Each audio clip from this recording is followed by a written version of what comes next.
নতুন একজন জাতির পিতা হইছিল, কিন্তু এই জাতিটা মানছিল, মানে নাই। জাতির পিতা ইব্রাহিম আলাইহিস সালাম, এটা জামালউদ্দিনের কথা, তাই না? এটা কার কথা? জাতির পিতা বানাইয়ে দিয়েছেন কে? আমরা মানতে রাজি আছি। নাম কি? ইব্রাহিম। মিল্লাতা আবিকুম ইব্রাহিম হুয়া সাম্মাকুমুল মুসলিমিন। It is the culture of your father Ibrahim. It is he who named you Muslim. তোমাদের জাতির পিতা ইব্রাহিম, আর তিনি তোমাদেরকে মুসলমান নাম দিয়েছে। অতএব যারা মুসলমান, মুসলিম বলে যারা আমরা দাবি করি, সকলের জাতির পিতার নাম কি? কোনো ভেজাল আছে কথায়? ইব্রাহিম আলাইহিস সালামকে আগুনের মধ্যে ফেলে দিছিল কে? কেন? এই তো বুঝতে পারছেন। এর মানে তিনি শুধু মুসলমান এই কারণে না, তার কারণ তিনি নবী, আর নবীদের কাজ হইল নবীগণ সৎ, আর সৎ মানুষ খেদমত দেবে মানুষকে, জাতিকে, আর খেদমত দিতে হইল নেতা হওয়া লাগে। আর ওই নেতা সেই সময় ছিল, রাষ্ট্রের নাম কি? নমরুদ। তাহলে তুমি খেদমত করতে আসবা, বেশ ভালো কথা বাবা, এতিমখানায় খাবার দাও, অমুক জায়গায়, কিন্তু নেতা হইয়া তোমার খেদমত দেওয়া লাগবে কেন? তাহলে আল্লাহ তাআলা বুঝলেন যে জাতির নেতা হইয়া খেদমত দেওয়া লাগে। আর আমরা যদি নেতা হইতে চাই, তখন বলে যে নেতার কি দরকার, খেদমত করো। এর মানে হচ্ছে এই যে আমরা যেই চাল ডাল আইনা দেব মানুষের কাছ থেকে 100 মণ, ওখান থেকেও যেন মারিয়া খাইতে পারে। এই জন্য প্রত্যেক নবী ছিলেন সৎ, প্রত্যেক নবী ছিলেন নেতা, প্রত্যেক নবী ছিলেন জাতির লিডার। এই জন্য সব নবীর উপরে আঘাত করেছে তদানীন্তন স্বার্থান্বেষী নেতারা।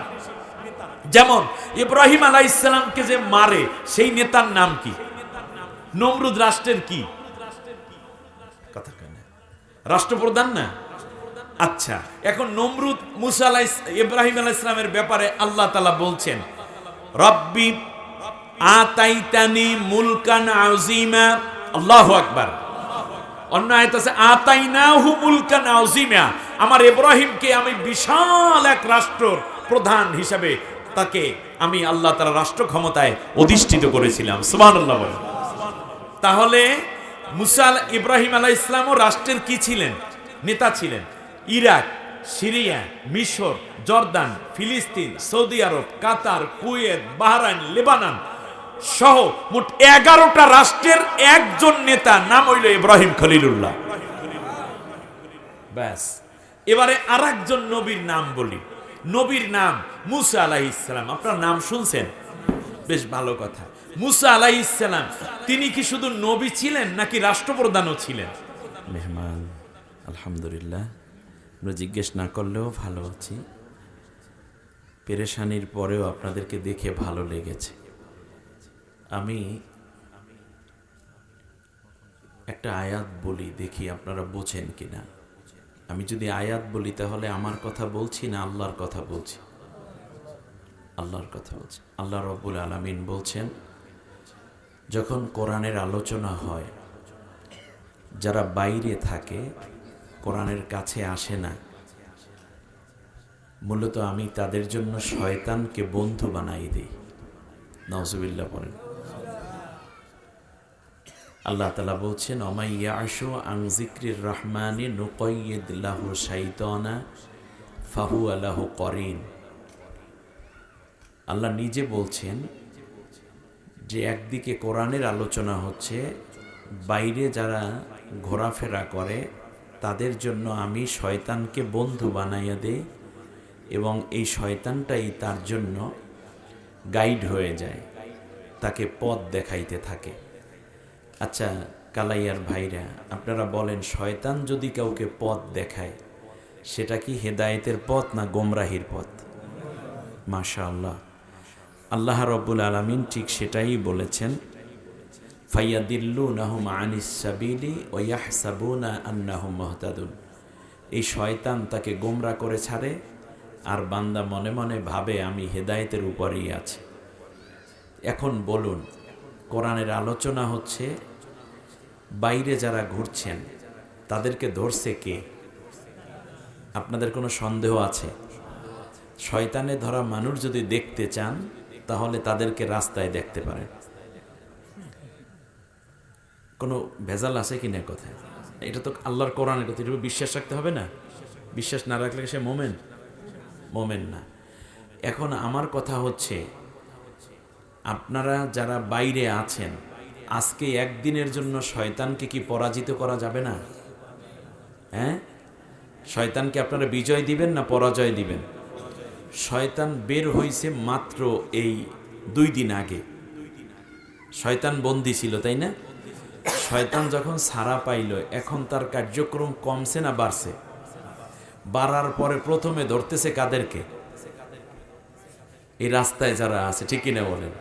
তো বাউফলের বাইরে শয়তান পরাজিত করে কি একটু মাহফিলের ময়দানে আসা যাবে না? হ্যাঁ, এখন শক্তিমত্তা প্রদর্শিত হবে যে এই যে ইরান আর বিশ্বর বড় 2 মোড়ল যুদ্ধ করছে ইরানের একার বিরুদ্ধে, প্রত্যেকে মিসাইল মারতেছে, ঠিক না? মিসাইলের আঘাতে একে অন্যের শক্তি প্রদর্শন করে। আজকে শয়তানে মিসাইল মাইরা রোজাদারদেরকে পরাজিত কইরা রাস্তায় ঘুরাচ্ছে। রোজাদাররা যদি এই 2 দিনের মাথায় পরাজিত হয়ে যায়, তাহলে তার রোজা কতটুকু কাজে আসছে তাও একটা প্রমাণ মিলবে। কিন্তু আমাদের আত্মশক্তি বেশি, আমরা আল্লাহর কোরআনের পাশে বসে আছি, ঠিক না? অতএব যারা এখনো পরাজিত হয়ে গেছেন, বিশ্বাস করি তারা বিজয় লাভ করতে পারবেন ইনশাআল্লাহ। তার কারণ আল্লাহ নবী বলেছেন, যারা কোরআনের ময়দানে বসে আর শেষ পর্যন্ত যারা অপেক্ষা করে কথা শুনতে থাকে, আল্লাহ নবী বলেছেন তাদের প্রত্যেকের আমল নামায় একটা বড় সওয়াব দেয়া হয়, হাজ্জাতান ও উমরাতান তাম্মাতান তাম্মাতান তাম্মা। সুবহানাল্লাহ পড়েন। এটা আমার কথা না, নবীজির কথা। নবীজির কথায় কোনো ভেজাল আছে? আপনাদের বিশ্বাস হয়? নবীজি বলেছেন, যেখানে কোরআনের আলোচনা হয়, কোরআনের কথা বলা হয়, কোরআনের তালিম হয়, সেখানে যারা যাবে এবং শেষ পর্যন্ত ধৈর্য সহকারে কোরআনের কথা শুনবে এবং বোঝার চেষ্টা করবে, যখন সে বিদায় হয়ে যাবে মাজলিস শেষে, প্রত্যেকের আমল নামায় কমপক্ষে একটা উমরা আর একটা পূর্ণ হজের সওয়াব তার আমল নামায় দান করা হয়। হাজ্জাতান মানে একটা হজ, ও উমরাতান একটা উমরা, তাম্মাতান তাম্মাতান তাম্মা পূর্ণাঙ্গ হজ। আমাদের এই আজকের সম্মানিত বিশেষ আলোচক সুন্দর কথা বলতেছিল না?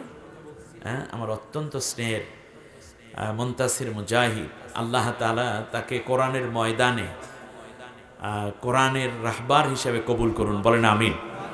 ধানদি কামিল মাদ্রাসার প্রিন্সিপাল হুজুরের ছেলে, ইলেমে আমলে আলহামদুলিল্লাহ। সে উমরা করে আসছে, এই কয়দিন আগে আসছে। আচ্ছা, এই উমরা যে পূর্ণ উমরা হয়েছে এই গ্যারান্টি তার কাছে আছে? নাই। যারা হজ করে আসে ওই হজ কবুল হয়েছে নিশ্চয়তা নাই। কিন্তু আজকের এই মাহফিলে আপনি বসলেন, নবীজি বললেন প্রত্যেকের আমল নামায় একটা পূর্ণ উমরা একটা পূর্ণ হজের সওয়াব দান করা হবে। এটা কি শয়তান সহ্য করতে পারে? কিয়ামতের দিন আপনি জব্বর মুন্সি, আপনি খালেক পেদা, আপনি দলু মির্দা, আমার আপনার মতোই গরিব মানুষগুলো হালালুটি করে খায়, জীবনে কোনোদিন হজ উমরা করতে পারে নাই। কিয়ামতের দিন দেখবে যে শাওয়াল মাসের এই 3 তারিখে একটা আমল নামার মধ্যে পূর্ণ একটা ওমরা, পূর্ণ একটা হজের সওয়াব দেখেই চোখের পানি ছেড়ে কাঁদবে, আল্লাহ আমি জীবনে হজ ওমরা কিছু করিনি, এত সওয়াব। বলবে তুমি মাহফিলে গিয়েছ, আদবের সাথে শুনেছ, শেষ পর্যন্ত ধৈর্য সহকারে বসে মন দিয়ে কথাগুলো নিয়েছ। এই কারণে নবীর ইজ্জতের দিকে তাকাইয়া নবীর ঘোষণা মতে আল্লাহ তোমাকে একটা উমরা এবং একটা পূর্ণ হজের সওয়াব দান করেছে। আমরা কি এই সওয়াব নিয়ে যেতে রাজি আছি? আপনার জীবনে হজ উমরার সওয়াব পান, এটা সবচেয়ে বেশি বেজার যে তার নাম কি? এই জন্য শয়তান তারে বাইরে ঘুরায়। আমরা কি শয়তানের কপালে একটা লাথি মারতে পারবো আজকে? পারবে।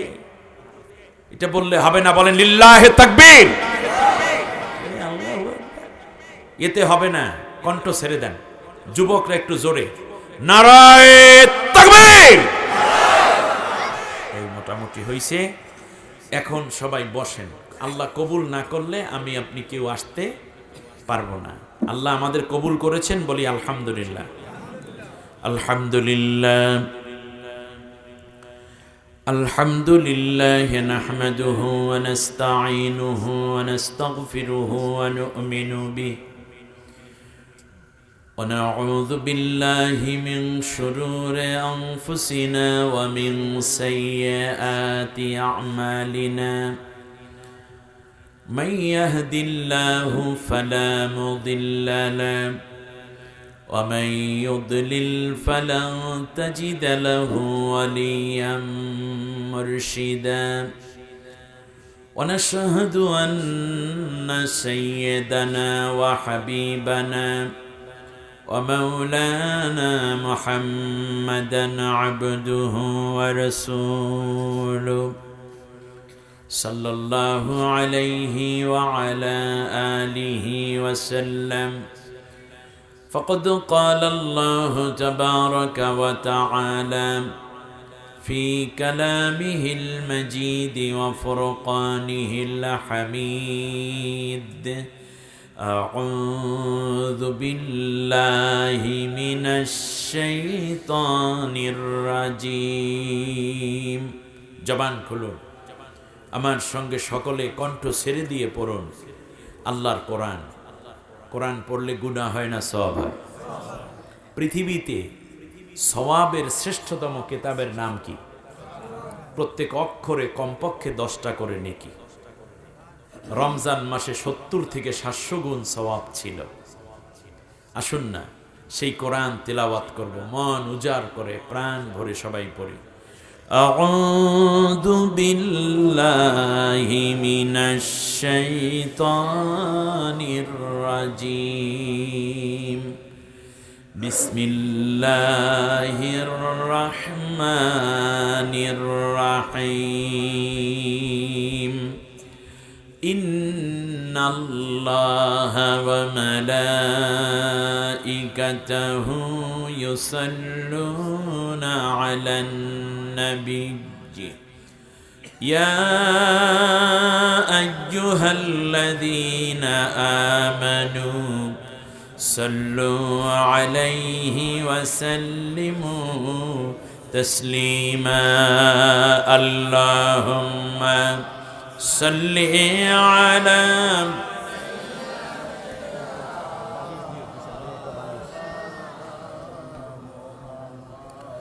ওয়া আলা আলি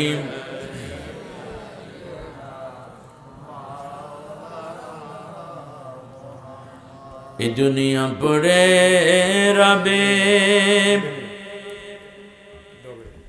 আমি একদিন থাকব না, সবাই আমায় ভুলে যাবে নবী, আপনি আমায় ভুলবেন না। আল্লাহুম্মা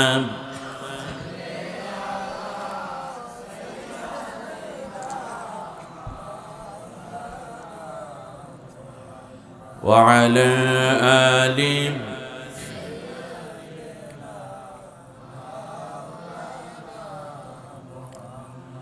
নহে সমাপ্ত কর্ম তোমার, নহে সমাপ্ত কর্ম তোমার, অবসর কোথা বিশ্রামের, উজ্জ্বল হয়ে ফোটেনি কো আজিও সুবিমল জ্যোতি ইসলামের, বালাগাল উলা বিকামালিহি حسنت جميع خصاله محبت ذکر کری لا الہ الا اللہ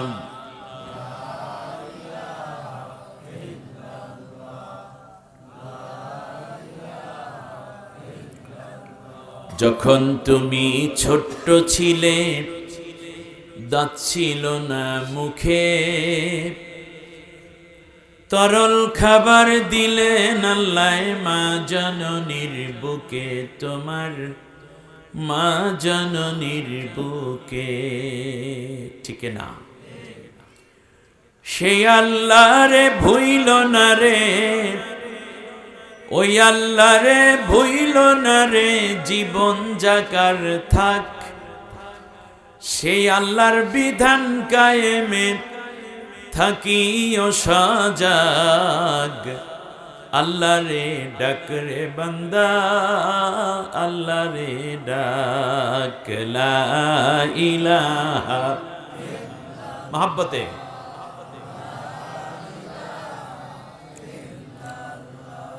লা ইলাহা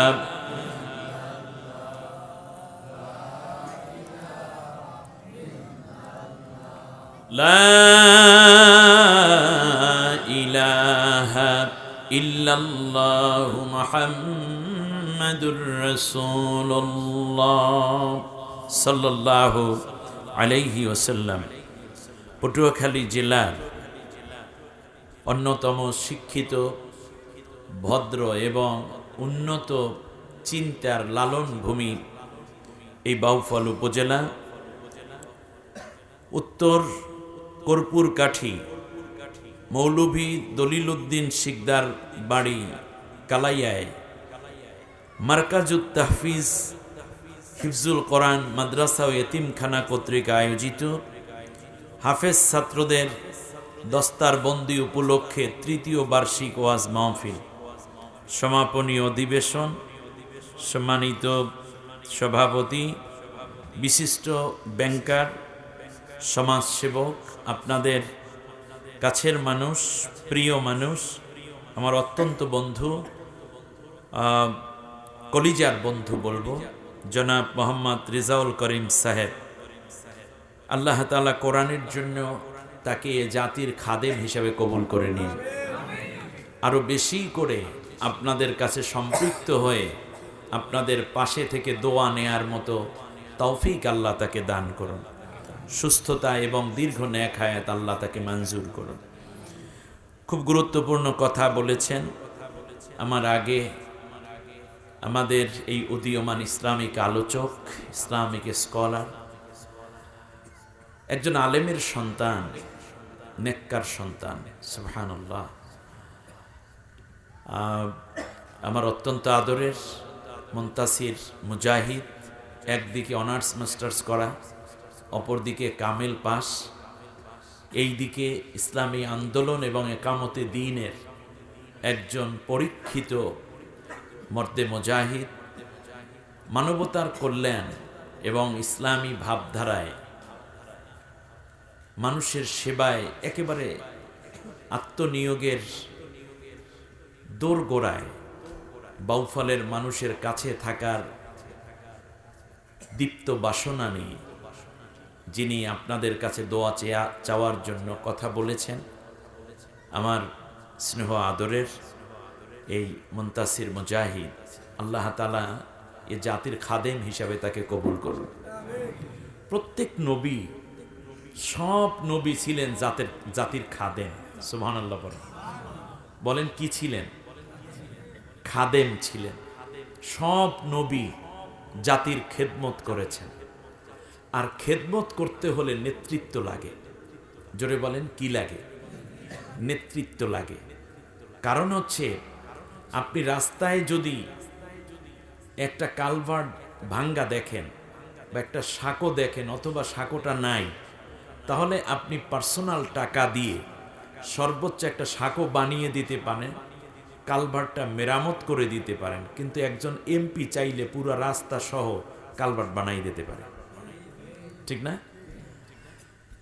একজন চিকিৎসা নেওয়ার জন্য আপনার কাছে আসলে আপনি 500 টাকা দিতে পারেন, কিন্তু একজন মন্ত্রী যদি চান তাহলে ওই জায়গায় একটা হাসপাতাল বানাই দিতে পারে। এই জন্য সব নবী ছিলেন নেতৃত্ব এবং নেতৃত্বের জায়গায়। সুবহানাল্লাহ বলেন। আর এই নেতৃত্ব দেওয়ার জন্য নবীগণ খেদমতের নিয়তে আল্লাহর কাছে দোয়া করেছেন। যেমন হযরতে ইউসুফ আলাইহিস সালাম নেতৃত্ব চাইয়া লইলেন। সুবহানাল্লাহ বলেন। ইউসুফ নবীর নাম শুনছেন আপনারা?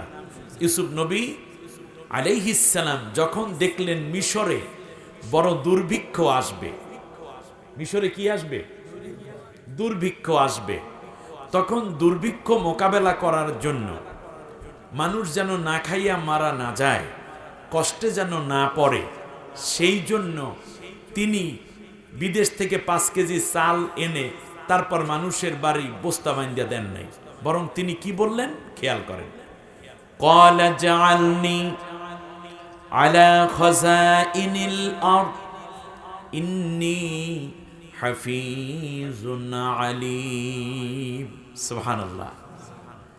যখনই তিনি স্বপ্নের ব্যাখ্যা দিলেন, আজিজ মিশরের সামনে যে 7টা মরা দুর্বল গরু খাইতেছে 7টা তাজা গরুকে, 7টা ধানের শীষ চিটা ভরা আর 7টায় পুরো ধান আছে, এই স্বপ্নের ব্যাখ্যায় তিনি যখন বললেন যে 7 বছর দুর্ভিক্ষ আসবে, 7 বছর ফসল বেশি হবে প্রথমে, অতএব বাদশাহ আপনার যে মন্ত্রীদেরকে কাছে জিজ্ঞেস করলেন যে এই স্বপ্নের ব্যাখ্যা কি, তারা বলল আদগসু ওয়া আহলামুন।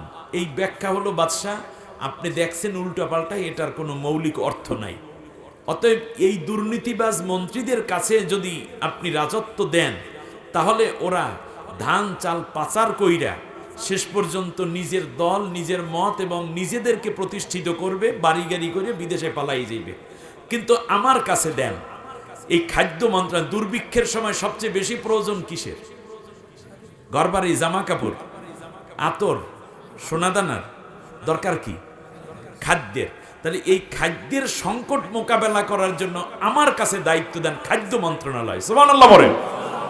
অতএব জাতির ক্রান্তিকালে সৎ এবং যোগ্য লোকের হাতে নেতৃত্ব দেয়া দরকার। হাফিজুন আলিম, আমি সৎ, আমি আমানতদার, আমার কাছে দেন একটা পয়সায় একটা চাল, আমি এদিক সেদিক, একটা গম, একটা জব, 1 পিস রুটি আমি দলীয় কারণে ভাগবাটোয়ারা করবো, সবার মধ্যে সমানভাবে ভাগবাটোয়ারা করব, আমি নিজে ভোগ করব না, সব জাতির মধ্যে ভাগ করব। আপনার রাষ্ট্র ঠিক থাকবে, কেউ ক্ষুধায় মারা যাবে না, আর না হলে ক্ষুধা লাগলে আপনারে ভাগ করিয়া জনগণ খাইয়া ফেলাইবে। যদি রাষ্ট্র টিকাইতে চান তাহলে আমানতদার হিসাবে সৎ এবং যোগ্য আমি, আমার হাতে রাষ্ট্রটা দিয়ে দেন, খাদ্য মন্ত্রণালয় আমার হাতে দিয়ে দেন। এটা কি দোয়া কইরা নিছে না চাইয়া নিছে? ডাইরেক্ট চাইয়া নিছে। ওয়াকাযালিকা মাক্কান্না লিইউসুফা ফিল আরদ, এমনি করি আমি ইউসুফকে পরবর্তীতে মিশরের বাদশাহিত্ব তার হাতে উঠাই দিয়েছি। সুবহানাল্লাহ। এবারে আসেন আরেক নবী, বাদশা জুলকারনাইন। আপনার নাম শুনছেন? জুলকারনাইন বাদশা, উনি কি শুধু বাংলাদেশের বাদশা ছিল? শুধু আমেরিকা, শুধু সৌদি আরবের? কতটুকুর বলেন তো দেখি? তামাম দুনিয়ার বাদশা। সুবহানাল্লাহ বলেন। তাহলে এই বাদশাহিত্ব দিয়ে তিনি কি নিজের ঘরবাড়ি বানাইছেন, নাকি তিনি জনগণের সেবা দিয়েছেন? সেবা দিয়েছেন। তা সেবা দেওয়ার জন্য কি স্বার্থপর লোক দরকার, নাকি নেককার লোক দরকার? আমানতদার দরকার। আপনাদেরকে প্রথমে মোবারকবাদ জানাই, আপনারা একজন আমানতদার ব্যক্তিকে এমপি বানাই দিয়েছেন। নাম কি? এখন চেয়ারম্যান আর উপজেলা চেয়ারম্যান বানাইবেন যারা চুরি টুরি করতারে ভালো, তাহলে ওদিক থেকে কলস ভরিয়ে আইবে, এখানে জগের মালার পাইবেন না, গেলাসে কিছু পড়বে না। আমার কথা বুঝলে ভালো, না বুঝলে পরে বুঝাইয়া দিয়েন। কলস ভইরা খেজুরি গুড় আসছে, এই কলসের জিনিস প্রথমে ঢালে কোথায়? জগে। জগ থেকে ঢালে কোথায়? তো এমপি হইল কলস, উপজেলা চেয়ারম্যান হইল জগ, আর আপনি রইলেন গিলাস। কথা বুঝছেন? যদি কলস থেকে ঢালার পর জগ চুরি হইয়া যায়, তাহলে গিলাসে টাক্কি করিয়া ভাঙবেন, গ্লাস ভাঙ্গিয়া যাইবে, মাগার গুড় পাইবেন না। এই জন্য সব জায়গায় সৎলোক বসাতে হবে, ওখান থেকে 1 ফোঁটা আসলে সেই ফোঁটা আপনার জন্যই বরাদ্দ হবে। ঠিক না? আল্লাহ কবুল করুন। আবার ভুলটা কইরেন না ঠিক মতো। এবারে আসেন, সুলাইমান পয়গম্বরের নাম আপনারা শুনছেন? ব্যক্তি জীবনে তিনি ধনী ছিলেন না গরিব ছিলেন? না, গরিব ছিলেন। ব্যক্তি জীবনে গরিব, কিন্তু রাষ্ট্র ছিল ধনী। তিনি বাদশা ছিলেন কোথায়? তামাম পৃথিবীর, তামাম দুনিয়ার। তাহলে বোঝা যায় তিনি কি সৎ ছিলেন না অসৎ ছিলেন? তিনি কি খেদমতগার ছিলেন, নাকি মানুষের পূজা নেওয়ার গির ছিলেন? মানুষের খেদমত করতেন, তাই না? আপনি দেখেন তিনি আল্লাহর কাছে কি কইলেন।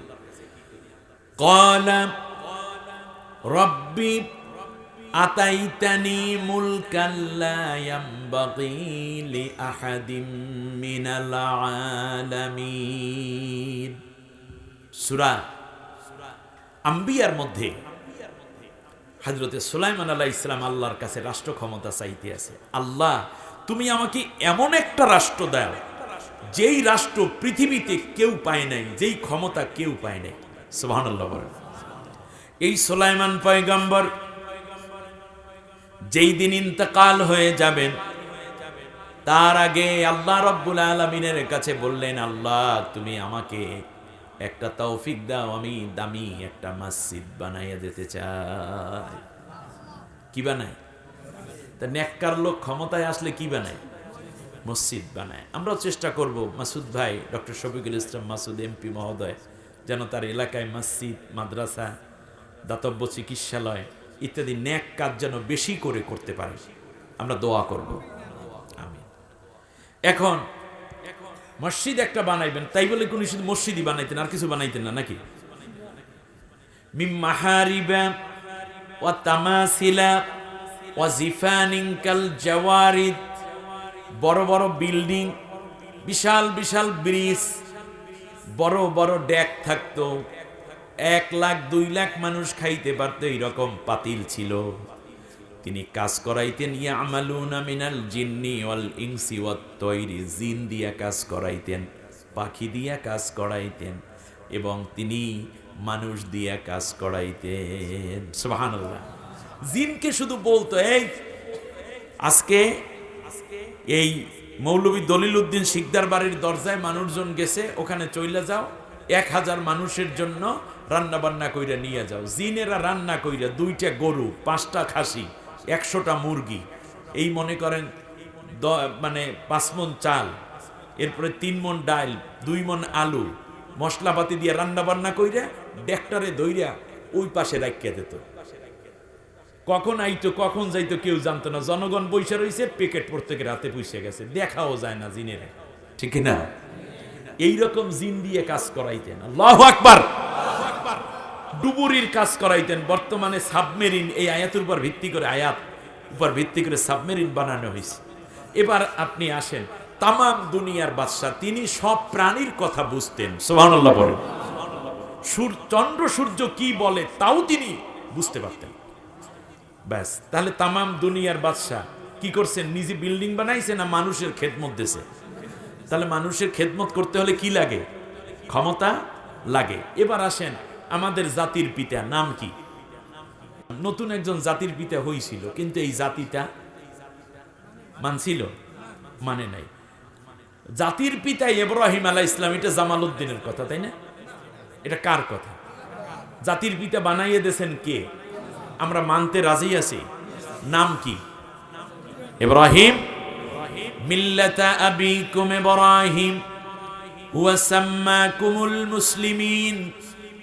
It is the culture of your father Ibrahim. It is he who named you Muslim. তোমাদের জাতির পিতা ইব্রাহিম, আর তিনি তোমাদেরকে মুসলমান নাম দিয়েছে। অতএব যারা মুসলমান, মুসলিম বলে যারা আমরা দাবি করি, সকলের জাতির পিতার নাম কি? কোনো ভেজাল আছে কথায়? ইব্রাহিম আলাইহিস সালামকে আগুনের মধ্যে ফেলে দিছিল কে? কেন? এই তো বুঝতে পারছেন। এর মানে তিনি শুধু মুসলমান এই কারণে না, তার কারণ তিনি নবী, আর নবীদের কাজ হইল নবীগণ সৎ, আর সৎ মানুষ খেদমত দেবে মানুষকে, জাতিকে, আর খেদমত দিতে হইল নেতা হওয়া লাগে। আর ওই নেতা সেই সময় ছিল, রাষ্ট্রের নাম কি? নমরুদ। তাহলে তুমি খেদমত করতে আসবা, বেশ ভালো কথা বাবা, এতিমখানায় খাবার দাও, অমুক জায়গায়, কিন্তু নেতা হইয়া তোমার খেদমত দেওয়া লাগবে কেন? তাহলে আল্লাহ তাআলা বুঝলেন যে জাতির নেতা হইয়া খেদমত দেওয়া লাগে। আর আমরা যদি নেতা হইতে চাই, তখন বলে যে নেতার কি দরকার, খেদমত করো। এর মানে হচ্ছে এই যে আমরা যেই চাল ডাল আইনা দেব মানুষের কাছ থেকে 100 মণ, ওখান থেকেও যেন মারিয়া খাইতে পারে। এই জন্য প্রত্যেক নবী ছিলেন সৎ, প্রত্যেক নবী ছিলেন নেতা, প্রত্যেক নবী ছিলেন জাতির লিডার। এই জন্য সব নবীর উপরে আঘাত করেছে তদানীন্তন স্বার্থান্বেষী নেতারা। যেমন ইব্রাহিম আলাইহিস সালামকে যে মারে, সেই নেতার নাম কি? নমরুদ রাষ্ট্রের কি কথা কেন, রাষ্ট্রপ্রধান না?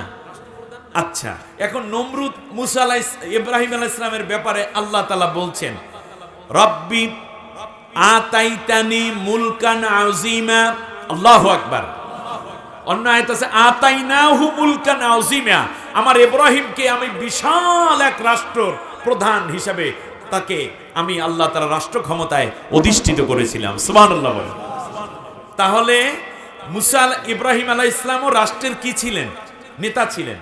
ইরাক, সিরিয়া, মিশর, জর্দান, ফিলিস্তিন, সৌদি আরব, কাতার, কুয়েত, বাহরাইন, লেবানন সহ মোট 11টা রাষ্ট্রের একজন নেতা, নাম হইল ইব্রাহিম খলিলুল্লাহ।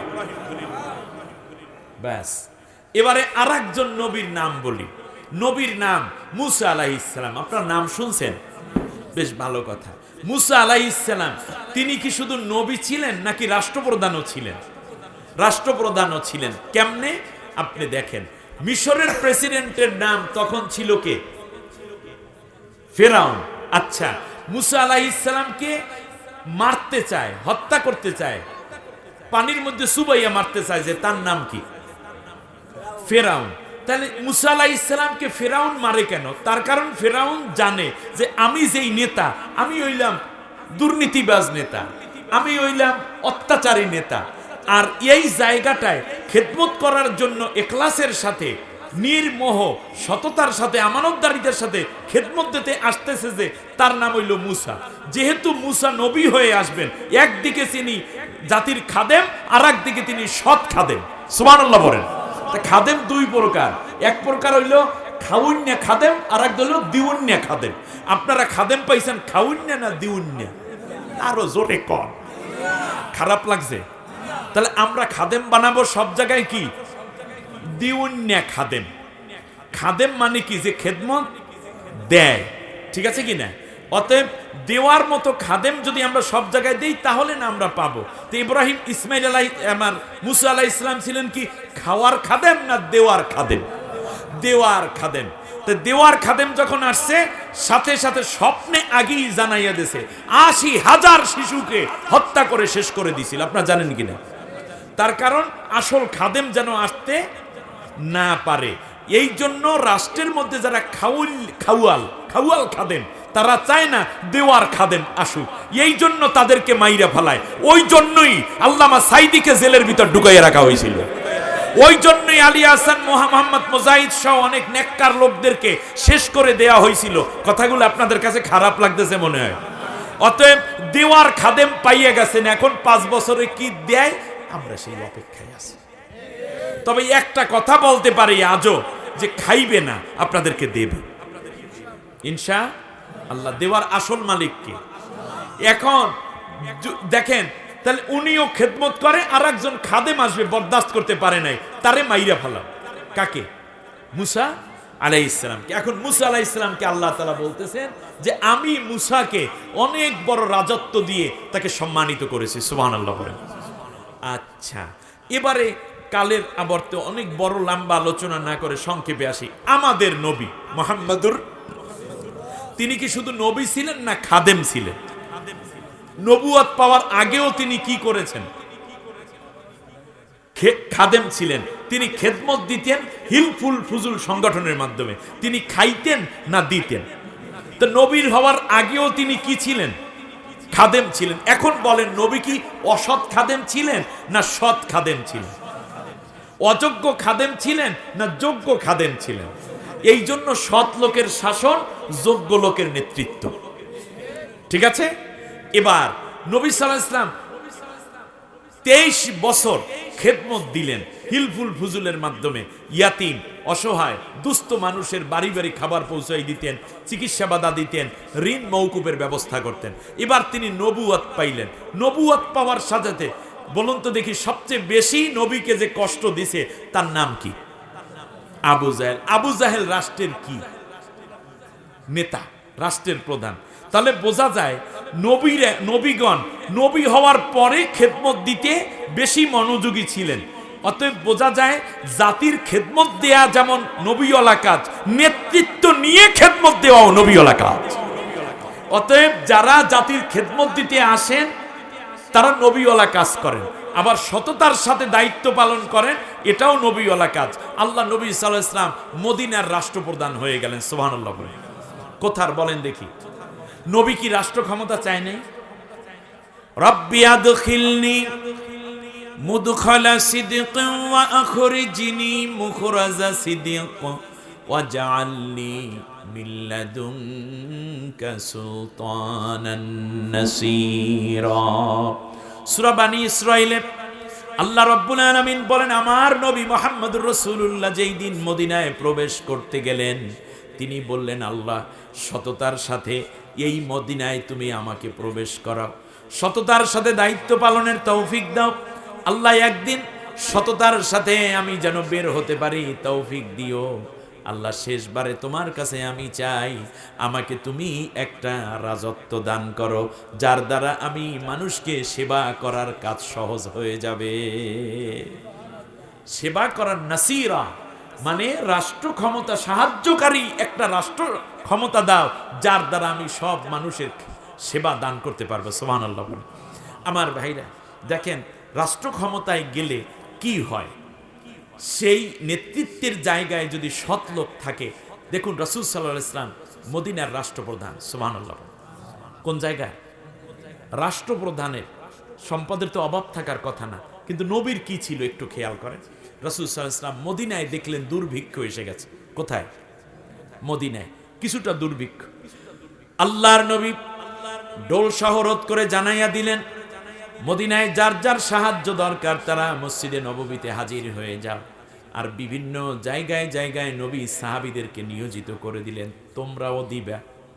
যেমন এমপি দেয়, উপজেলা চেয়ারম্যান দেয়, চেয়ারম্যান দেয়, ইউনিয়ন কাউন্সিলের মেম্বার দেয়, আলাদা আলাদা ভাগ ভাগ করে দেয় না? ঠিক এইভাবে নবী দিলেন। নবী যেখানে দিচ্ছেন সেখানের বরাদ্দ হলো 5 কেজি উটের গোশত, 5 কেজি গম, 5 কেজি জব, 5 কেজি আটা, 5 কেজি খেজুর, 5 কেজি তেল, জৈতুনের তেল, হাদিস শরীফ আছে। এবং আল্লাহ নবী সাল্লাল্লাহু আলাইহি ওয়াসাল্লাম সেই সময় প্রত্যেকের জন্য পানির ব্যবস্থা করেছিলেন, 5 মাস করে পানি, 15 লিটার পানি। ফজরের পর থেকে আল্লাহ নবী দেওয়া শুরু করলেন, মানুষরা আসলো আর দেওয়া দিচ্ছে, সবাইকে দিয়ে দিচ্ছেন। জুহুরের আজান হয়েছে, আপনারা শুনতেছেন না মনে? কোন ওয়াক্তের দেওয়া শুরু করছেন কখন? ফজরের পর। জুহরের ওয়াক্ত হলো, বেলাল রাদিয়াল্লাহু তাআলা আনহুকে আল্লাহ নবী বললেন, বেলাল আজান দাও। বেলাল রাদিয়াল্লাহু তাআলা আনহু আজান দিলেন। আজানের পরে সাহাবীগণ দাঁড়িয়ে গেলেন, নবীও তার আগে দাঁড়ালেন। সব সাহাবীরা দাঁড়িয়েছেন। এখন মালামাল দেওয়া বন্ধ, সবাই নামাজ পড়বে। আল্লাহ নবী দাঁড়িয়ে তার মাথায় যে রুমালটা ছিল, এইভাবে নবী রুমালটা বারবার ঝাড়লেন। এরপর নবীজি তার জামাটাকে এভাবে ঝাড়লেন, পকেটের মধ্যে হাত দিয়ে পকেটটাকে উল্টাইয়া, আল্লাহ নবী পকেটের অতিরিক্ত কাপড় আছে না, উল্টান যায় না পকেটে হাত দিলে, বের করে এনে এটাকে ঝাড়লেন। হযরত আবু বকর জিজ্ঞেস করেন, লিমা সানাতা হাদা ইয়া রাসূলুল্লাহ, ও নবী এইটা কেন করতেছেন আপনি? হযরত রাসূলুল্লাহ সাল্লাল্লাহু আলাইহি ওয়াসাল্লাম বললেন, আবু বকর, এতক্ষণ পর্যন্ত যেই মালামাল বন্টন করেছি এইগুলো জনগণের মাল, রাষ্ট্রের বাইতুল মাল, জনগণের জন্য বরাদ্দ। আমি এইগুলা ভাগ বাটোয়ারা করে দিলাম। মনে রেখো, একটা গম, একটা জব, একটা খেজুরও যদি আমি মুহাম্মদুর রাসূলুল্লাহর পকেটের মধ্যে থেকে যায়, আর এই খেজুর কিংবা গম নিয়ে যদি আমি নামাজে দাঁড়াই, আল্লাহর কসম করে বলি এই নামাজ আল্লাহর কাছে কবুল হবে না। সুবহানাল্লাহ। তাহলে বলুন দেখি, রাষ্ট্র ক্ষমতা আছে কিন্তু খাওয়ার জন্য না দেওয়ার জন্য? আসরের নামাজে আল্লাহ নবী জুহুর পরে এসে আবার বন্টন শুরু করলেন। শুরু হয়ে গেল আসরের নামাজ। আসরের নামাজের সময় নবী এত সতর্ক হলেন, মাগরিবের ঠিক পূর্ব মুহূর্তে আল্লাহ নবী মালামাল বন্টন শেষ করে আয়েশা রাদিয়াল্লাহু তাআলা আনহার ঘরে প্রবেশ করে বললেন, আয়েশা কি আছে তাড়াতাড়ি দাও, আমি রোজা রেখেছি, ইফতার করব।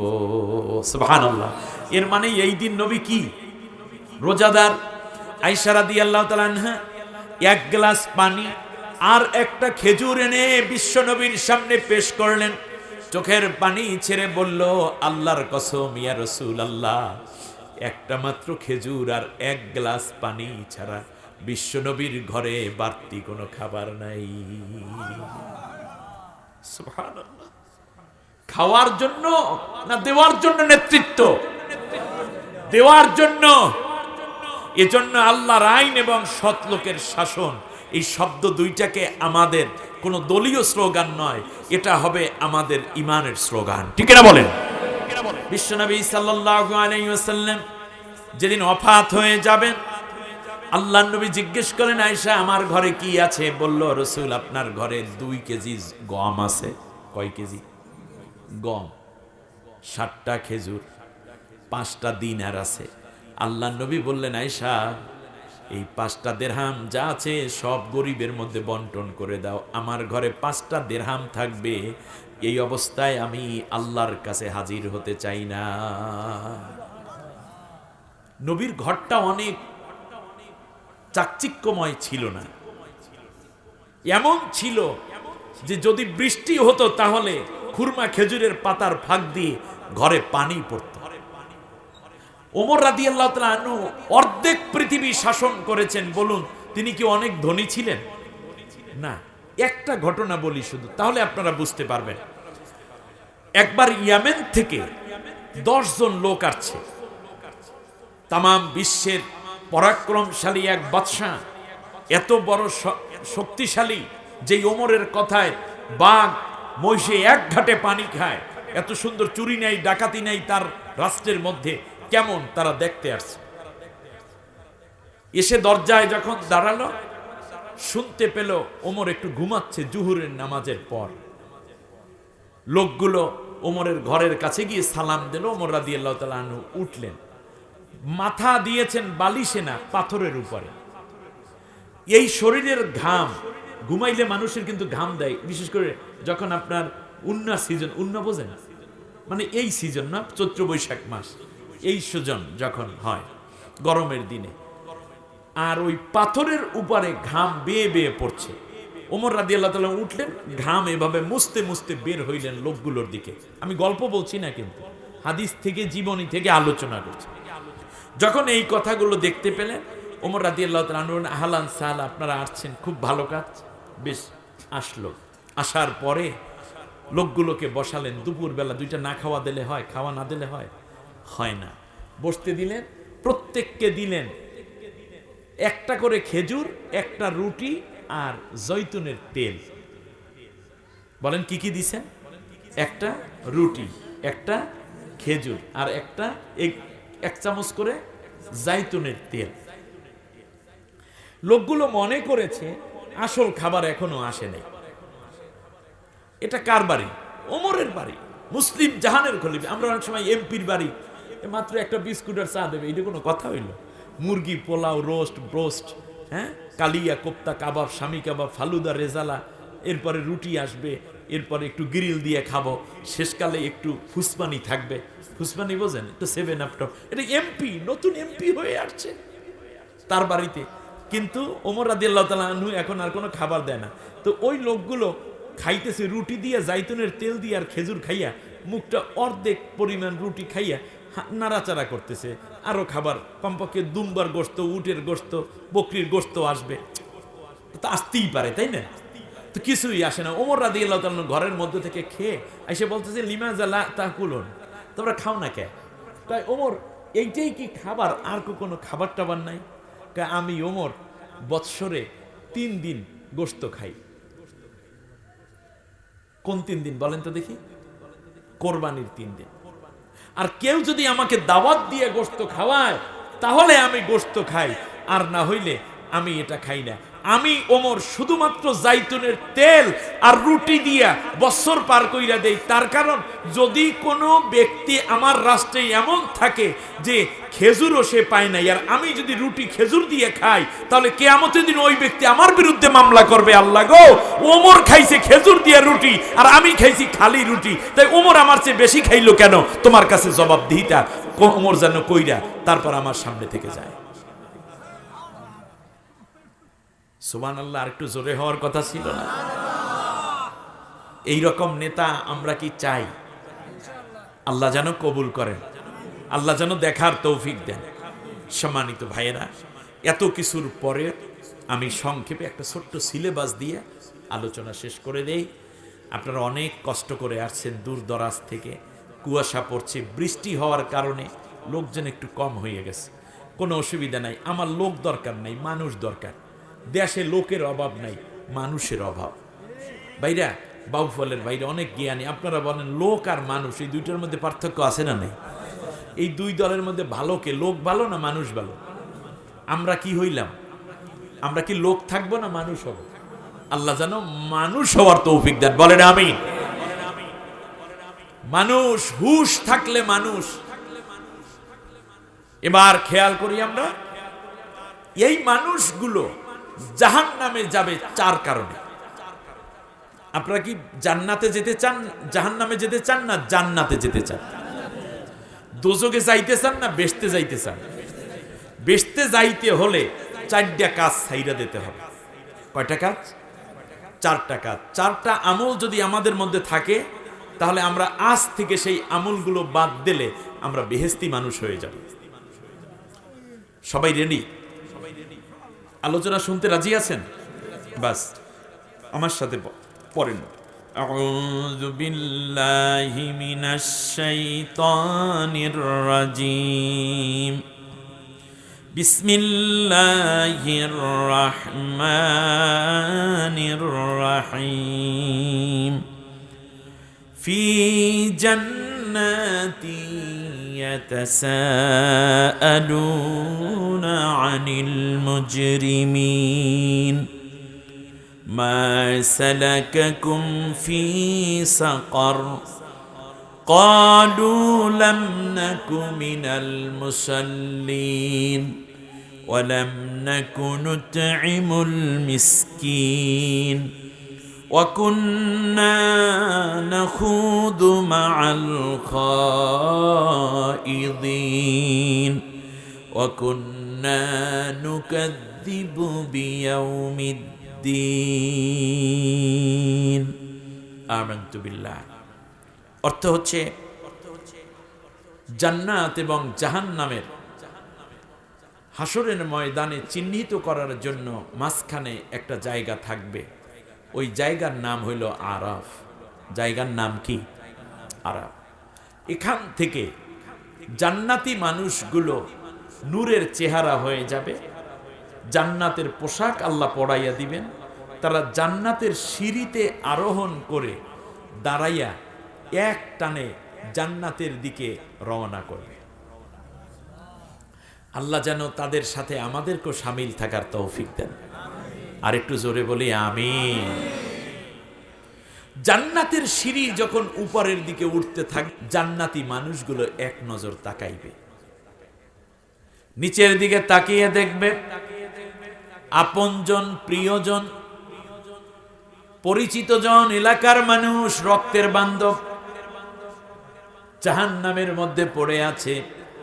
জাহান্নামের দিকে জাহান্নামের ফেরেশতা তাদেরকে ধিক্কার দিয়ে নিয়ে যাচ্ছে। দেখার সাথে সাথে অন্তরের মধ্যে একটা ব্যথা লাগবে। লাগবে কিনা? আপন মানুষ যখন জাহান্নামী হয় তখন কষ্ট লাগে না? কষ্ট লাগে। বাবা দেখবে ছেলে জাহান্নামী, বাবার মনে কষ্ট লাগবে কি লাগবে না? আচ্ছা, ঐতিহাসিক ভাবে আমি আপনাদেরকে জিজ্ঞেস করি, এমন একজন বাবা যিনি জান্নাতি আর ছেলেটা জাহান্নামী কোরআনের মধ্যে আছে, বলেন তো ওই নবীর নাম কি? ইয়েস, নূহ পয়গম্বর জান্নাতি, কিন্তু তার ছেলে জাহান্নামী। ঠিক তার বিপরীত, ছেলে জান্নাতি, বাবা জাহান্নামী। নাম বলেন তো দেখি। ইব্রাহিম আলাইহিস সালাম। ইয়েস, ইব্রাহিম আলাইহিস সালাম ছেলে, যাবেন জান্নাতে, আর তার বাবা আজর যাবে কোথায়? এখানে এমন কিছু বাবা আছেন যার ছেলে জাহান্নামে যাবে, এমন কিছু ছেলে আছেন যার বাবা জাহান্নামে যাবে। ওই ইতিহাস আমাদের সমাজেও আছে না নাই? স্বামী জান্নাতি, স্ত্রী জাহান্নামী।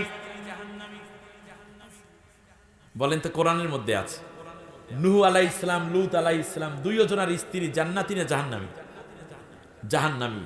নবীর স্ত্রী হওয়ার পরেও তারা যাবে কোথায়? কিন্তু আর একজন স্ত্রী বলুন যিনি জান্নাতে যাবেন, কোরআনের মধ্যে আছে স্বামী যাবে জাহান্নামে। আসিয়া, ইয়েস, এই তো সুন্দর সুন্দর দেখছেন, আমি মানুষ পাইছি। লোক দরকার নেই, এত লোক দরকার নেই দেশ, লোকের জ্বালায় বাঁচি না, কিছু মানুষ দরকার। কোরআন আসছে লোকগুলারে মানুষ বানানোর জন্য। আরবে সেই সময় লোকের অভাব ছিল না, কিন্তু মানুষ হয়েছে কয়জন। এই জন্য কোরআনে আল্লাহ লোকের নামে সূরা নাজিল করেন নাই, মানুষের নামে সূরা নাজিল করছে। সূরার নাম কি? সূরা নাস। নাস অর্থ কি? লোক না মানুষ? মানুষ। আল্লাহু আকবার। ইনসান অর্থ হইল লোক, আর নাস অর্থ কি? মানুষ। কোরআনে ইনসানের নামে কোনো সূরা নাই। আল্লাহ কিছু ওয়ালাকাদ যারা'না লি জাহান্নামা মিনাল জিন্নি ওয়াল ইনসি লাহুম কুলুবুন, কিছু কিছু লোক আছে, কিছু কিছু জিন আছে যাদের জন্য আমি জাহান্নাম বানাইছি। তা লোকের জন্য কি?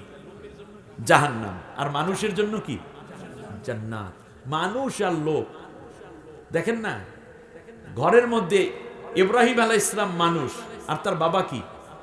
লোক। কথা কয় না? ভাই কি? লোক। বাজারে সব লোক। ওই বাজারের মধ্যে যখন মসজিদে আজান হয়, যেই কয়জন মসজিদে যায় ওই কয়জন কি? মানুষ। মাইয়া বিয়া দেবেন, লোকের কাছে দিয়েন না ভাই, মানুষের কাছে দিয়েন। লেনদেন করেন, লোকের সাথে কইরেন না, মানুষের সাথে কইরেন। এখন মানুষের ডেফিনেশন, আজকে আমি তো মানুষের কথা এই ব্যাখ্যা দিতে গেলে একদিন তাফসীর করতে হবে। এবারে আমি যেখানে আছি সেইটা, লোকগুলো জাহান্নামে, মানুষগুলা জান্নাতে। আচ্ছা বলেন তো দেখি, এক ভাই জান্নাতি, একেবারে এক মা এক বাবারই, ঔরার জাত গর্ভজাত, মায়ের গর্ভজাত, বাবার ঔরসে জন্ম নেয়, দুই ভাই। এক ভাই জান্নাতে যাচ্ছে, আর এক ভাই জাহান্নামে যাচ্ছে। বলুন তো দেখি, একটা ইতিহাস আছে। ইয়েস, মাশাআল্লাহ, আমি মানুষ পেয়ে গেছি। হাবিল এবং হাবিল যাবে কোথায়? জান্নাতে। আর কাবিল যাবে কোথায়? তাই এখানেও কিছু হাবিল কাবিল মার্কা মানুষ আছে, থাকতে পারে কি পারে না? এক ভাইয়ের আমল ন্যাক আমল, আর এক ভাই কি? মদ খায়, গাঁজা টানে, মানুষ খুন করে, চাঁদাবাজি করে, অন্যায় করে, দুর্নীতি করে, কোপাকুপি করে, চুরি করে, বদমাইশি করে। আছে না নাই? এমনকি ওই ভাই দাওয়াত দিলে এই ভাই যায় এখানে, তোর ঘরে ভাত খাবো না, তোর খানার মধ্যে হালাল নাই। এরকম আছে না নাই? তাই এক ভাই লোক, আর এক ভাই কি? মানুষ। কথা কয় না, দূর। এক ভাই লোক, আর এক ভাই কি? তাই হাবিল কাবিলের দ্বারা আল্লাহ বুঝাইয়ে দিয়েছেন যে এক ভাই জান্নাতে যায়, আর এক ভাই। তাহলে জন্ম বাবা মায়ের এক হইলি সবাই জান্নাতে যায় না, আমলের কারণে জান্নাতি কিংবা জাহান্নামী হয়। এমনি করে করে যখন দেখবে, আপনারাও দেখবেন জান্নাতি মানুষ যারা জাহান্নামে পড়ে আছে, কাছের মানুষ, প্রিয় মানুষ, এলাকার মানুষ, মহল্লার মানুষ, ঘরের মানুষ, বাড়ির মানুষ, তখন তারা জিজ্ঞেস করবে, মা সালাকাকুম ফি সাকার, এমন কি হলো? একই সাথে ঘর বাড়ি করতাম, একই সাথে সংসার, একই সাথে বাজার ঘাট, একই টিউবওয়েলের পানি পান করতাম, এক স্কুলে দোস্ত পড়ালেখা করেছিলাম, এক বাজারে সওদা করতাম, এক গাড়িতে ঢাকা যাইতাম, এক অফিসে কলিগ ছিলা তুমি, একই বিল্ডিংয়ে আমরা বসবাস করতাম, একই ছাদের নিচে আমরা ঘুমাইতাম, কিন্তু আজকে আমি জান্নাতি, তোমরা কেন জাহান্নামী? ব্যাপারটা কি? ওই জাহান্নামী বন্ধু, জাহান্নামী স্বজন, জাহান্নামী মানুষগুলো বলবে, চার কারণে আমরা আজকে জাহান্নামী যাচ্ছি। এক নম্বর কারণ হলো, ক্বালু লাম নাকু মিনাল মুসাল্লিন, আজান হলে তোমরা নামাজে যাইতা, আর আমরা ছিলাম বেনামাজি। এক কম্বলের নিচে ঘুমায় দুই ভাই, ফজরের আজান হইলে এক ভাই মসজিদে যায়, আর এক ভাই নাক ডেকে ঘুমায়। এরকম দুই ভাই আছে না নাই? তা যে ভাই মসজিদে গেছে সেই ভাই কি? মানুষ। সে যাবে দোজকে না বেহেশতে? আর কোরআনের আয়াত অনুযায়ী যে ঘুমাইয়া রইল সে যাবে কোথায়? যদিও ভাই, কিন্তু দেখছেন জাহান্নামী আর জান্নাতি মানুষ একই সাথে ঘুমাইছে। কথা বুঝাইতে পারেন? জান্নাতি আর জাহান্নামী মানুষ একই সাথে ঘুমাইছে, কিন্তু শেষ ডেস্টিনেশন, শেষ অবস্থান হবে দুই জায়গায়। একজন যাবে জান্নাতে, আর একজন যাবে জাহান্নামে। আপনি কি চান আপনার ভাইটা জাহান্নামে যাক? তাহলে তাকেও নামাজের জন্য তুলে দিতে হবে। বাবা নামাজে যায় না কিন্তু ছেলেটা মক্তবে মাদ্রাসায় দিছে এই জন্য সে নামাজে যায়, এরকম বাবা আছে না নাই? তাই যত বেনমাজি সব যাবে কোথায়? জাহান্নামে। কথা বলে না, কোথায় যাবে? নেতা যদি বেনমাজি হয় নেতা যাবে কোথায়? জাহান্নামে। বাবা যদি বেনমাজি হয় বাবা যাবে কোথায়? ছেলে নামাজি হলে ছেলে যাবে কোথায়? জান্নাতে। ক্বালু লাম নাকু মিনাল মুসাল্লিন, তোমরা নামাজি ছিলা আর আমরা ছিলাম বেনামাজি। স্বামী ঘুমায়, স্বামী ঘুমায়, স্ত্রী নামাজ পড়তে বারবার উঠায়, এরপরও জাগে না। এরকম আলিশা স্বামী আছে না নেই? বাউফলে আছে? যদি থাকে তাহলে এখন থেকে স্ত্রী দয়া করে আপনি আপনার স্বামীকে নামাজে না তুলে আপনি মুসল্লায় দাঁড়াবেন না। আবার স্বামী বেচারা সরমনার মুরিদ হইছে, সরসিনার মুরিদ হইছে, একটা চিল্লা দিয়ে আসছে, কিন্তু বউরে এত নামাজের জন্য উঠায়, কাজ হয় না। আছে না নাই? সুতরাং এরকম লামনাকু মিনাল মুসাল্লিন, স্বামী যাবে কোথায়? জাহান্নামে, ফেরাউনের সাথে, আর উনি আসিয়া হয়ে জান্নাতে চলে যাবে। অতএব এখন থেকে আপনি একা যাবেন জান্নাতে না, সবাইকে নিয়ে যাব। সেই জন্য সবাইকে নামাজের জন্য জাগ্রত করতে হবে। আল্লাহ আমাদেরকে তৌফিক দিন। তো বেনমাজি যারা, তারা যাবে কোথায়? এটা আমার কথা না, আল্লাহর কথা। ক্বালু লাম নাকু মিনাল মুসাল্লিন, তোমরা নামাজি ছিলা এই জন্য তোমরা জান্নাতি, আর আমরা নামাজি ছিলাম না। একত্রে টেবিলে বসে চা পান করতাম, মাগরিবের ওয়াক্ত হয়ে গেছে, আজানের সাথে সাথে তুমি মসজিদের দিকে দৌড় দিতা, আর আমি আরো এক কাপের অর্ডার করিয়া শেষকালে তুমি নামাজ শেষ হয়ে আসার আগ পর্যন্ত একটা সিগারেট আর একটা পান শেষ করিয়া ফেলাইতাম।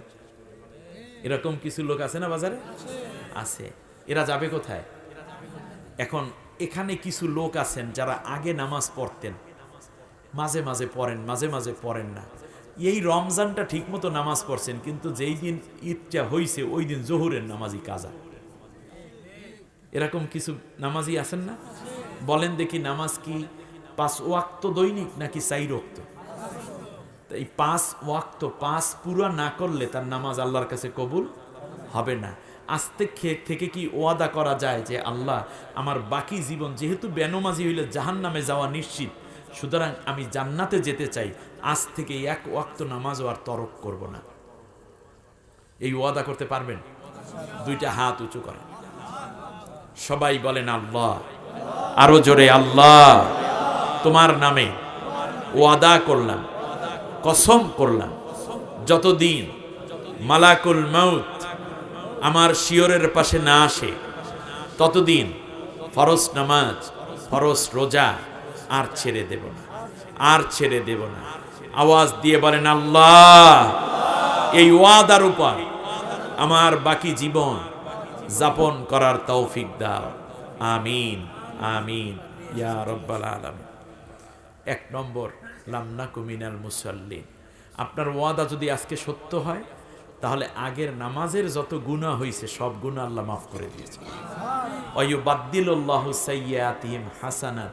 আর আমি আল্লাহ ওয়াদা করলাম, তুই নামাজের কারণে যে তওবা করেছো আর নামাজ যদি তরক না করো, তা ওই নামাজ পড়লে যেই সওয়াব হতো সেই সমান সওয়াব তোর গুনার জায়গায় আমি পরিবর্তন কইরা গুনার জায়গায় নেকি লিখে ভরপুর করে দেব। ওয়াদা কার? ওয়ালাম নাকু নুতইমুল মিসকিন, আমরা মিসকিনদেরকে খাওয়াইতাম না। তাই এতিমখানায় টাকা দেন না, এতিমখানায় ধান দেন না, চাল দেন না, ডাল দেন না, মরিচ দেন না। কেন দিবেন না? ইয়াতিম অসহায় মিসকিনদেরকে যারা খাওয়ায় না তারা জান্নাতি না জাহান্নামী? আমরা এই এতিমখানাটা মাদ্রাসার দিকে খেয়াল রাখতে রাজি আছেন? আপনার 1 মণ চাল হলে আপনি তার থেকে 2 কেজি চাল দিয়ে দেবেন। আপনার একটা বাচ্চা থাকলে আপনি খাওয়াইতেন না? আপনার আরেকটা সন্তান থাকলে আপনি কি ফালাইয়া দিতেন? এই মাদ্রাসাটা আপনার একটা সন্তান, মনে থাকবে, এই মাদ্রাসাটা আপনার একটা সন্তান। এই সন্তানটার নাম হইল মাদ্রাসা। সন্তানটার নাম কি? আপনার ছেলে হয়তো আপনার মরার পর গোসল করাইতে পারবে না, কিন্তু আপনার এই মাদ্রাসা থেকে তালবে আলিম গিয়ে আপনাকে সুন্দর করে গোসল করাইয়া দাফন কাফনের ব্যবস্থা করবে। ওরা সূরা ইয়াসিন পড়ে আপনার জন্য দোয়া করবে। ওরা ইমামতি করে আপনার জানাজা পড়াইয়া কবরে রাখবে। আপনার এই তালবে আলিমরা খাইয়া কোরআন পড়বে, কোরআন পইরা আইসে আবার আপনার দেওয়া চাউলের ভাত খাইবে, আপনার দেওয়া ডাইল দেওয়া রান্না খাইবে, আপনার কোমরাটা খাইবে, আপনার মরিচ দিয়ে তরকারি রান্না করিয়া খাইবে, আপনার দেওয়া মাছটা রান্না করে ওরা খাইবে, আপনার দেওয়া মুরগিটার গোশত খাইয়া ওরা কোরআন পড়বে। মনে রাখবেন, আপনি কবরে বৈশা পাইবেন সদগায়ে জারিয়ার সওয়াব। আপনার সন্তান হয়তো দোয়া করবে না, কিন্তু ওদের দোয়ার বরকতে আল্লাহ আপনাকে জান্নাতি বানাই দেবে। তাহলে মিসকিনদেরকে যারা খাওয়ান দেয় না তারা জান্নাতি না জাহান্নামী? একজন ভিক্ষুক এসে যে ডাক দেয়, আপনার বাসায় বেশি খাবার নাই, যা আছে তাই দুইজনে ভাগ করে খাবেন। কেউ খাবার চাইলে ফিরাইয়া দেবেন না, যা আছে তাই খাওয়াই দেবেন, বাস শেষ। ওয়াকুন্না নাখুদু মাআল খায়িদিন, আমরা শুধু মানুষের সাথে মানুষের পিছনে সমালোচনা করতাম। সমালোচনা করব নাকি আত্মসমালোচনা করব? খুব সংক্ষেপ সিলেবাস, টাইম শেষ। আমি আপনাদেরকে বলি, আমাদের নিজেদের দোষের কোনো অভাব আছে বলেন? আগে অত্যন্ত সুসংবাদ হলো, কয়জন? 2জন ছাত্র কোরআনে হাফেজ হয়েছে, বলেন আলহামদুলিল্লাহ। এই 2জন ছাত্রকে দস্তরবন্দি হবে। এই সুন্দর জান্নাতি দৃশ্য আপনারা দেখতে রাজি না? দাঁড়ানো ভাইরা বসে পড়েন, যারা দূরে আছেন খুব কাছে আসেন, আমরা এখনই আখিরি মোনাজাতে চলে যাব। জি।